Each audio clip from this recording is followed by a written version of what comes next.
சபரிமலை சீசனையொட்டி தஞ்சை, மதுரை, செங்கோட்டை வழியாக கொல்லத்துக்கு சிறப்பு ரயில்கள் இயக்க வேண்டும் என ஐயப்ப பக்தர்கள் கோரிக்கை விடுத்துள்ளனர். கேரள மாநிலம் சபரிமலையில் உள்ள ஐயப்பன் கோவிலுக்கு ஆண்டுதோறும் கார்த்திகை மாதம் பக்தர்கள் செல்வது வழக்கம். இதற்காக பக்தர்கள் மாலை அணிந்து விரதம் இருந்து ஆன்மீக யாத்திரை மேற்கொள்கிறார்கள். பக்தர்களின் வசதிக்காக தமிழக அரசு சார்பில் நெல்லை, கன்னியாகுமரி, செங்கோட்டை, சென்னை, கோவை, திருச்சி உள்ளிட்ட பல்வேறு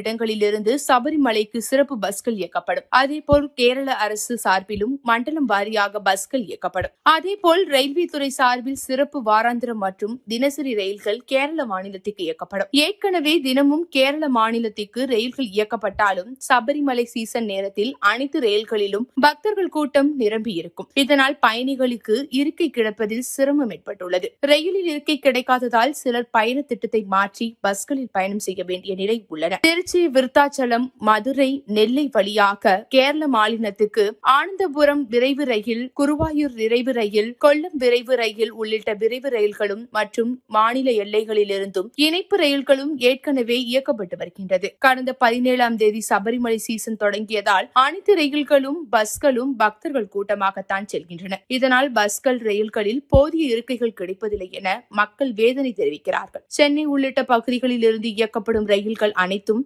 விழுப்புரம், அரியலூர், திருச்சி, கோவை, மதுரை, செங்கோட்டை, நாகர்கோவில் ஆகிய வழித்தடங்கள் வழியாகவே இயக்கப்படுகின்றது. ஆனால் தஞ்சை, கும்பகோணம், மயிலாடுதுறை வழியாக கேரள மாநிலத்திற்கு இயக்கப்படும் ரயில்கள் மிகவும் குறைவு. கொல்லத்துக்கு சிறப்பு ரயில். இதனால் தஞ்சை, கும்பகோணம், மயிலாடுதுறை உள்ளிட்ட பகுதிகளை சேர்ந்த மக்கள் திருச்சி, விழுப்புரம் சென்று அங்கிருந்து சபரிமலைக்கு பயணம் செய்ய வேண்டிய நிலை ஏற்பட்டுள்ளது. இதனால் சில நேரங்களில் ரயிலை தவறவிடும் நிலை ஏற்படுகிறது. மயிலாடுதுறையிலிருந்து தமிழக எல்லையான செங்கோட்டைக்கு ஏற்கனவே பயணிகள் ரயில் இயக்கப்படுகின்றது. அந்த ரயிலிலும் எப்போதும் கூட்டமாகத்தான் செல்கின்றன. எனவே மயிலாடுதுறையிலிருந்து தஞ்சை, கும்பகோணம், மதுரை, செங்கோட்டை வழியாக கொல்லத்துக்கு சிறப்பு ரயில்கள் இயக்கப்பட வேண்டும். தென் மாவட்டங்களுக்கு பொங்கல் பண்டிகைக்கு இதே வழித்தடத்தில் சிறப்பு ரயில்கள் இயக்க வேண்டும் என ஐயப்ப பக்தர்கள் கோரிக்கை விடுத்துள்ளனர்.